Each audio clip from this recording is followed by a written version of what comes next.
very big big day for us. and we hope that everyone is as excited as we are and loves the poster as much as we.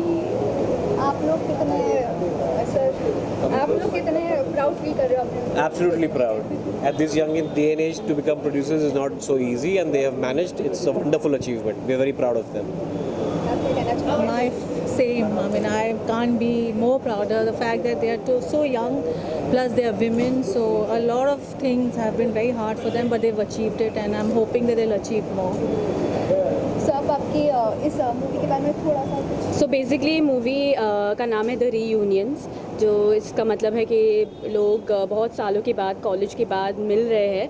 उनके life में जो हो रहा है पहले और जो अभी हो रहा है, एक दूसरे के साथ उनकी रिलेशनशिप्स और मिल रहा है क्योंकि एक वेडिंग है, तो सारे प्रॉब्लम्स, सारे रिलेशनशिप साथ में आके क्या स्टोरी होती है उसके बाद. सबके बीच में रिलेशंस कैसे चेंज हो रहे हैं, 10 साल के बाद मिल रहे हैं, और वो सब के बाद इमोशंस.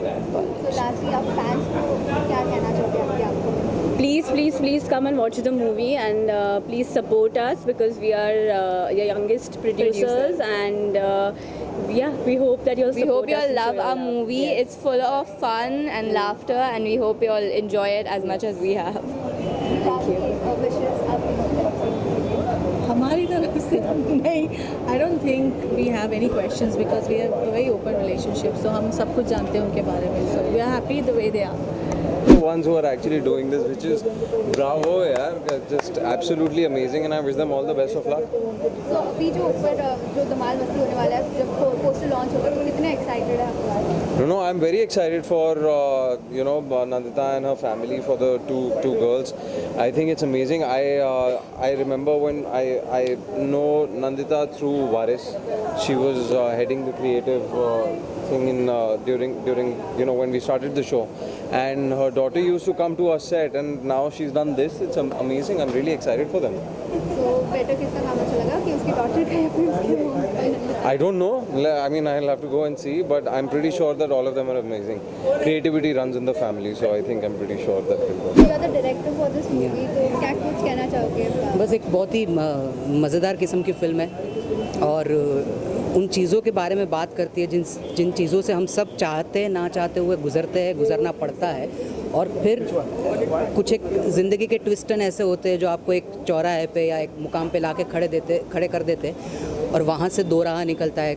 डिसाइड करना होता है कि इस ज़रिए जाना है या उस ज़रिए जाना है. तो कहानी बहुत ही दिलचस्प है, और हर फिल्मकार ये बोलता है अपनी फ़िल्म के बारे में कि कहानी दिलचस्प है, तभी तो बनाने की मेहनत करता है इंसान. लेकिन इस कहानी की ब्यूटी ये है कि जब आप इस फिल्म को देखोगे तो जितने भी किरदार हैं, आप उस हर किरदार में जो बहुत सारी बात है, उसमें से हर किरदार में से कोई एक बात आपको ऐसी लगेगी कि जो आपके बारे में है, जो आपके साथ हो चुकी है या आप उसमें से गुजर चुके हो.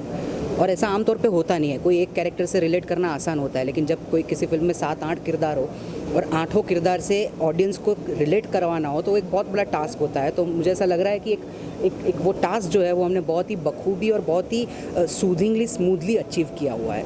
और उसकी वजह से आई वुड डेफिनेटली इंसिस्ट कि अगर मौका मिले तो हर इंसान को जाके ये फिल्म जब भी रिलीज़ हो थिएटर्स में, आपके नज़दीकी थिएटर्स में, तो जाके देखनी चाहिए. बिकॉज आपको ये हंसाएगी और हंसाते हंसाते रुलाएगी. और इन दिनों जहाँ तक मेरा नज़रिया है, मेरा मानना है, मुझे ऐसा लगता है कि रोना एक बहुत ही बड़ी एक्सरसाइज है जो हम सब कहीं ना कहीं करने से बहुत ही दूर चले गए. और ये साइंस बोलता है कि हंसने से जितना हेल्दी इंसान होता है उतना हेल्दी रोने से होता है. तो मुझे इस बात का गुरूर है, अगर कोई देखते देखते 2 आंसू बहा लेगा, तो सिनेमा का, थिएटर का वही एक प्रिविलेज होता है कि कोई आपको देखता नहीं और आप रो लेते हो और आप खुश भी रहते हो. सर नताशा और खुशी के साथ काम करके कैसा लगा?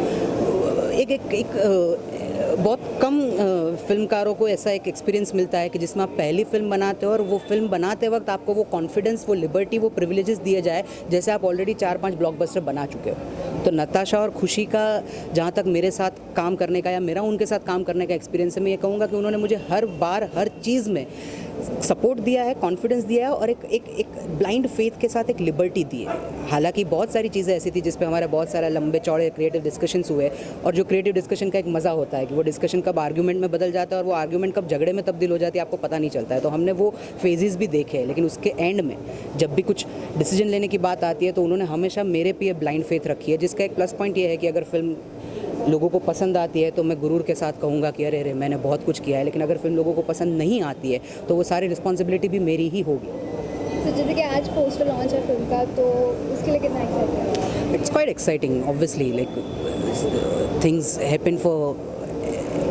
There are certain excitements which leave you numb in your life. So I would say that this particular excitement for me in my life is something which might leave me numb, because filmmaking is not an easy task, and when you're coming from a background where there is no background, and you have to start digging from the notch, and you keep doing things, and I've been fortunate enough to be a part, or rather to have a moment in my life where I can live and I can say that okay, once in my life I made a film जिसका एक poster launch हुआ था, और उसमें मैं कुछ media वालों से मिला था जिन्होंने मुझे ऐसे सवाल पूछे जो मैं सिर्फ किसी और को पूछे जाते थे, और मैं देखता था और मैं सोचता था जब मुझे पूछे जाएंगे तो मैं ऐसा जवाब दूंगा। आज वो सारे जवाब जो मेरी स्लेट में से गायब है, लेकिन I am honoured and I am privilege that you people you could have right now at this very moment there were possibility कि आप सब लोग शायद शाहरुख खान के सामने या ऋतिक रोशन के सामने खड़े होते, उसकी जगह आप जितने भी लोग हैं मेरे सामने खड़े हैं, तो कहीं ना कहीं आप लोग की वजह से मुझे ऐसा फील हो रहा है कि हाँ, मैं भी कहीं ना कहीं ये 2 मिनट के लिए तो शाहरुख ऋतिक ही हूँ। Lastly, a message to our fans and audiences. I don't have fans right now. I would be very honest, and I'm very proud of the fact that I don't have fans right now. But I'm on a journey wherein if I make good cinema and if people like those films, I will end up having fans for my films. I believe कि individual fandom कभी नहीं होना चाहिए, वो बहुत ही हानिकारक होता है, बिकॉज वो आपको एक ओवर कॉन्फिडेंस देता है और फिर आप सोचते हो कि मैं जो बनाता हूँ वो चलता है। तो मैं कोशिश करूँगा कि ज़िंदगी भर ये याद रखूँ कि जितने भी लोग मेरे काम को चाहते हैं या मेरे काम के ज़रिए मुझे चाहते हैं, वो इसलिए चाहते हैं क्योंकि उन्होंने मेरा काम देखा है। कोई मुझे पर्सनली मिलता नहीं है, तो जब मुझे पर्सनली मिले ही नहीं हो तो आप मेरे फ़ैन नहीं हो सकते हो। तो आप मेरे काम के फ़ैन रहोगे तो मैं शुक्रगुजार रहूँगा, अगर आप नहीं रहोगे तो मैं और शुक्रगुजार रहूँगा, क्योंकि वो मुझे सिखाएगा कि क्या करना है। मैं बस दोनों को ऑल द बेस्ट विश करना चाहूँगी। इट्स इनक्रेडिबल कि दोनों ने इतनी कम उम्र में ये रिस्पॉन्सिबिलिटी ली है। They've been so passionate about it, कुछ करना चाहते हैं, and it's just amazing that they've been able to pull this through.